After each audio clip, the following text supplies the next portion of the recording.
तो सर मेरा सवाल ये है कि दो सवाल है सर मेरे कि एक तो इसका कॉज क्या है, उसका सॉल्यूशन क्या है, सर मोतियाबिंद क्यों होता है और सर क्या इसको ठीक किया जा सकता है। हमारे पूरे बॉडी में ब्लड वेसल्स हैं, ठीक है ना, जहाँ से ब्लड फ्लो करते हैं। उनमें से आँखों के पीछे वाले जो ब्लड वेसल है वो सबसे नाजुक है। क्या इसका सोल्यूशन कोई इंजेक्शन है? नहीं, वो टेम्परली थोड़ा आपको आराम देगा, at the cost of making you more sick, आपकी आँखों की कंडीशन ख़राब कर देगा। इसका सोल्यूशन बहुत ही आसान है कि आपके जो प्राइमरी कॉज है उन प्राइमरी कॉज को हटा लो। जैसे मान लो कोई डायबिटिक पेशेंट है, जब तक उसका डायबिटीज़ ठीक नहीं होगा मोतियाबिंद ठीक नहीं होगा। आप shoulder neck and I rotation exercise कीजिए रोज़ 15 मिनट। शोल्डर जैसे ये मैं कर रहा हूँ 10 बार इस तरफ, 10 बार इस तरफ, शोल्डर नेक, नेक 10 बार, ये नेक 10 बार, फिर इस तरफ 10 बार और इस तरफ 10 बार। तो ये shoulder neck and I rotation. I rotation में आप मेरी आँखों को देखिए, आई बॉल को आपको ऐसे रोटेट करना है।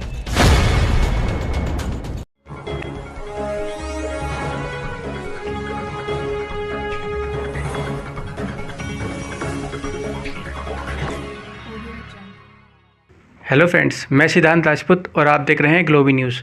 और आज हमारे साथ है डॉक्टर विशु रॉय, जिनसे हम बात करेंगे मोतियाबिंद के बारे में कि इसका कॉज क्या है और इसका सॉल्यूशन क्या है। तो सर पहले आपका बहुत बहुत स्वागत है ग्लोबी न्यूज़ पर। धन्यवाद, थैंक यू। तो सर मेरा सवाल ये है कि दो सवाल है सर मेरे कि एक तो इसका कॉज क्या है, उसका सॉल्यूशन क्या है, सर मोतियाबिंद क्यों होता है और सर क्या इसको ठीक किया जा सकता है। मोतियाबिंद यानी कैटरैक्ट, ये क्यों होता है? देखिए, ज़्यादातर डायबिटीज़ के पेशेंट को होता है। आपकी आंखों में धुंधलापन आ जाना। हमारे पूरे बॉडी में ब्लड वेसल्स हैं, ठीक है ना, जहाँ से ब्लड फ्लो करते हैं। उनमें से आंखों के पीछे वाले जो ब्लड वेसल है वो सबसे नाजुक हैं। तो वो ब्लड वेसल अगर चिपचिपा हो जाए, इन्फ्लेम्ड हो जाए, तो आँखों के आगे धुंधलापन आना, क्लाउडीनेस आना, ये सारी चीज़, आँखों का चश्मा बढ़ते जाना बार बार, या दर्द वगैरह, डिस्कम्फर्ट होना, ये सारी चीज़ें होती रहती हैं। तो इसे ही हम बोल सकते हैं कैटरैक्ट बोल सकते हैं, मोतियाबिंद बोल सकते हैं। इसका कॉज है, नंबर 1 कॉज तो डायबिटीज़ है, हाई ब्लड शुगर पर रहना, लंबे समय तक रहना, दैट इज़ नंबर 1 कॉज, ठीक है ना। तो अब इसका सोल्यूशन क्या है उस पर बात कर सकते हैं। क्या इसका सोल्यूशन कोई इंजेक्शन है? नहीं, वो टेम्परली थोड़ा आपको आराम देगा, at the cost of making you more sick, आपकी आँखों की कंडीशन ख़राब कर देगा। इसका सोल्यूशन बहुत ही आसान है कि आपके जो प्राइमरी कॉज है उन प्राइमरी कॉज को हटा लो। जैसे मान लो कोई डायबिटिक पेशेंट है, जब तक उसका डायबिटीज़ ठीक नहीं होगा मोतियाबिंद ठीक नहीं होगा। अच्छा, डायबिटीज़ कैसे ठीक करें? बड़ा सिंपल है, DIP डाइट, जो ग्लोबी न्यूज़ में हमने कई बार बताया। आप ग्लोबी न्यूज़ में जाके DIP डाइट देखिए, कहीं से ढूंढिए और वो करना शुरू कर दीजिए। जब आप DIP डाइट करेंगे तो आपका ब्लड शुगर अपने आप ही नेचुरली कम होगा। जब वो नेचुरली कंट्रोल में आएगा तो आप देखेंगे उसी रफ्तार से आपकी आँखें भी ठीक होने लगेंगी, दिखने लगेगा। नंबर 1। नंबर 2, आप shoulder neck and I rotation exercise कीजिए रोज़ 15 मिनट। शोल्डर जैसे ये मैं कर रहा हूँ 10 बार इस तरफ, 10 बार इस तरफ, शोल्डर नेक, नेक 10 बार, ये नेक 10 बार, फिर इस तरफ 10 बार और इस तरफ 10 बार। तो ये shoulder neck and I rotation.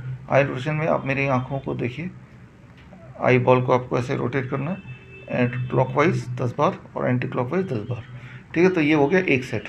ऐसे 1 सेट, 2 सेट, 3 सेट, 4 सेट कीजिए, कम से कम 15 मिनट तक रोज़ कीजिए, 20 मिनट कीजिए, दिन में 1 बार कीजिए, दिन में 2 बार कीजिए। और तीसरा, सुबह 15 मिनट नंगे पैर घास में चलिए सुबह, राइट। तो ये तीनों चीज़ अगर करेंगे तो बड़ी तेज़ी से हमें इम्प्रूवमेंट आएगी। अगर आपने चश्मा पहना है तो चश्मा आपको कम करना पड़ेगा, उसकी पावर को कम करना पड़ेगा, उसे उतार के फेंकना पड़ेगा।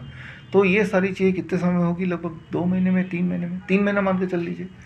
सर्जरी पे अगर कोई ऑप्शन नहीं, सर्जरी करने के बाद भी जो पहली वाली जो कॉज है वो कॉज तो अपनी जगह पे, तो दोबारा से मोतियाबिंद कर देगा। और हर बार जितनी बार आप सर्जरी करते हैं, याद रखिए आप अपनी बॉडी का नुकसान भी करते हैं।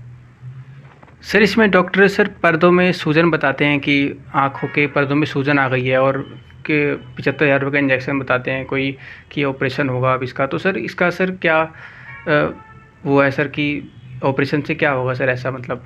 देखिए, वो टेम्प्रेरी रिलीफ मिल जाएगा, टेम्प्रेरी आपको ठीक से दिखने लगेगा, बट लॉन्ग टर्म में वो नुकसानदेह है। लॉन्ग टर्म में वो दोबारा से वो प्रॉब्लम आ जाएगी, क्योंकि वो सर्जरी करके, इंजेक्शन करके देखिए आपके जो कॉज है जिसकी वजह से कैटरैक्ट हुआ, उस कॉज को नहीं हटा रहे हैं। जबकि मैंने जो आपको बताया तो आप कॉज पे काम कर रहे हैं। जिस तरह से मैंने बताया shoulder neck and I rotation exercise, तो इससे क्या होगा कि ब्लड सर्कुलेशन ऊपर जाएगा, ENT, और ब्लड सर्कुलेशन जब ठीक से होगा तो जो गंदगी है, जो इन्फ्लेमेशन है, वो उस पर काम होगा, वो ठीक होने लगेंगे। तो हमें ये देखना है कि हमें सिम्टम को ठीक नहीं करना है, हमें कॉज को हटाना है। कॉज हट गया तो बॉडी अपने आप ही रिलीव हो जाती है, अपने आप ही अपने आप को रिपेयर कर लेती है। तो सर्जरी से टेम्प्रेरी रिलीफ मिल सकता है, डेफिनेटली यस, बट वो दोबारा से आपकी वही स्थिति हो सकती है जो स्थिति शुरू में थी।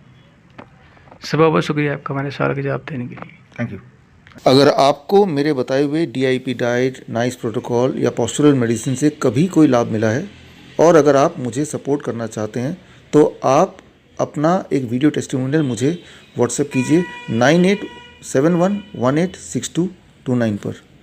धन्यवाद।